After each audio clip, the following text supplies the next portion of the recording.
College of London के साथ मिलकर किए गए एक अध्ययन के मुताबिक भारत में कोविड-19 की दूसरी लहर की तरह तीसरी लहर के गंभीर होने की आशंका नहीं है। जी हां, हालांकि शोधकर्ताओं ने नोट किया कि कई अनिश्चितताएं भी मौजूद है। अध्ययन के मुताबिक किसी भी घटना से बचने के लिए टीकाकरण कवरेज को बढ़ाना जरूरी है। SII ने यूएस की कंपनी नोवावैक्स द्वारा विकसित कोविड-19 की वैक्सीन कोवोवैक्स की पहली खेप का उत्पादन शुरू कर दिया है। CEO आधार पूनावाले ने कहा है, इसका ट्रायल जारी है और ये 18 वर्ष से कम उम्र वालों को कोविड-19 से बचाने के लिए बेहद प्रभावी है। वैक्सीन यूएस में तीसरी चरण के ट्रायल में 90.4% प्रभावी मिली थी। सरकार ने कोविड-19 को फैलने से रोकने के लिए गतिविधियों को खतरे के आधार पर 4 श्रेणियों में बांटा है। घर पर रहना, वर्क फ्रॉम होम या ऑनलाइन शॉपिंग निम्न जोखिम, जबकि शारीरिक दूरी के तहत खेलकूद निम्न मध्यम जोखिम के तहत आते हैं। जिम, रेस्टोरेंट व सैलून जाना मध्यम उच्च जोखिम, जबकि सिनेमा व मॉल जाना उच्च जोखिम के अंतर्गत है। दिल्ली के उप मुख्यमंत्री मनीष सिसोदिया ने कहा कि दिल्ली सरकार ने शिक्षा निदेशालय द्वारा नवनियुक्त 2000 से अधिक शिक्षकों को टैबलेट देने का फैसला किया है। उन्होंने कहा, दिल्ली सरकार का नजरिया प्रत्येक बच्चे को उत्कृष्ट शिक्षा मुहैया कराना है और टैबलेट देना इस दिशा में एक कदम है। बकौल सिसोदिया, दिल्ली सरकार ने 2018 से 2019 में 60,555 शिक्षकों को टैबलेट दिए।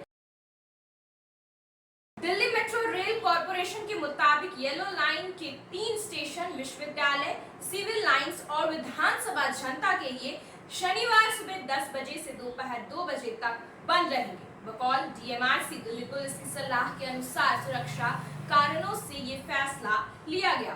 गौरतलब है, हाल में कई मेट्रो स्टेशन के बाहर यात्रियों की लंबी लाइन कतारें देखी गई थी।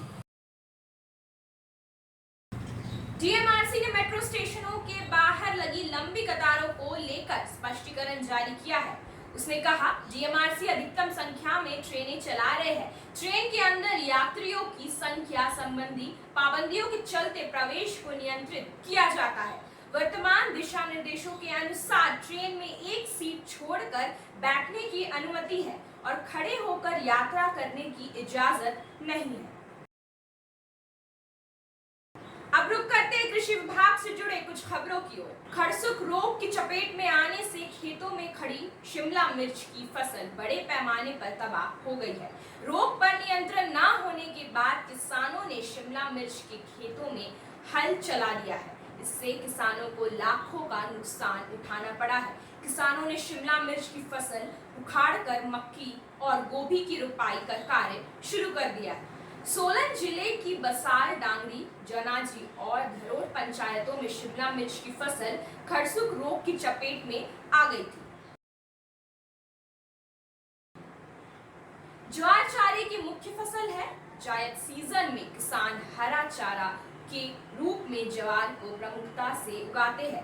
पशुओं के लिए ज्वार का चारा पर्याप्त रूप से पौष्टिक होता है। ज्वार को नियमित खिलाने से दुग्ध उत्पादन क्षमता से बढ़ोतरी होती है। यही कारण है कि पशुपालक किसान इसकी खेती करते हैं और अपनी आमदनी बढ़ाते हैं। अन्य फसलों की तरह ज्वार में भी रासायनिक खाद का इस्तेमाल होता है, जिसका असर पशुओं के स्वास्थ्य पर पड़ रहा है। यही कारण है कि किसान अब ज्वार की जैविक खेती पर जोर दे रहे हैं। इससे उनकी लागत तो कम हो रही है, साथ ही पर्यावरण और मिट्टी के लिए भी ये लाभकारी है। रासायनिक खाद से मिट्टी की उर्वरा शक्ति प्रभावित होती है। अब नजर डालते खेल जगत और बॉलीवुड से जुड़े कुछ खबरों की ओर। 2 बार के ओलंपिक पदक विजेता रेसलर व हत्याकांड के आरोपी सुशील कुमार को मंडोली जेल से तिहाड़ जेल शिफ्ट करने से पहले उनके साथ फोटो सेशन में शामिल दिल्ली के पुलिसकर्मियों को कई तस्वीरें ऑनलाइन सामने आई है।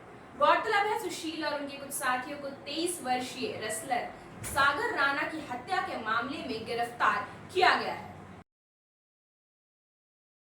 अंत में आपको बता दें कि कोविड-19 महामारी के चलते लागू लागू हुए लॉकडाउन के बाद सिनेमा हॉल के दोबारा खुलने को लेकर choreographer film maker Farah Khan ने कहा है कि बॉलीवुड के बड़े एंटरटेनर्स दर्शकों को दोबारा थिएटर तक जरूर खींचेंगे। उन्होंने कहा, अगर मैं अपने जीवन से समय निकालूं, मास्क पहनकर दूसरे लोगों के साथ थिएटर जाकर फिल्म देखूं, तो उसमें पैसा वसूल मनोरंजन होना चाहिए। आज के लिए बस इतना ही। आगे हम ऐसे ही आपको और भी अपडेट्स देते रहेंगे। तब तक के लिए बने रहिए हमारे साथ और देखते रहे फसल क्रांति। अब मुझे दीजिए इजाजत। धन्यवाद।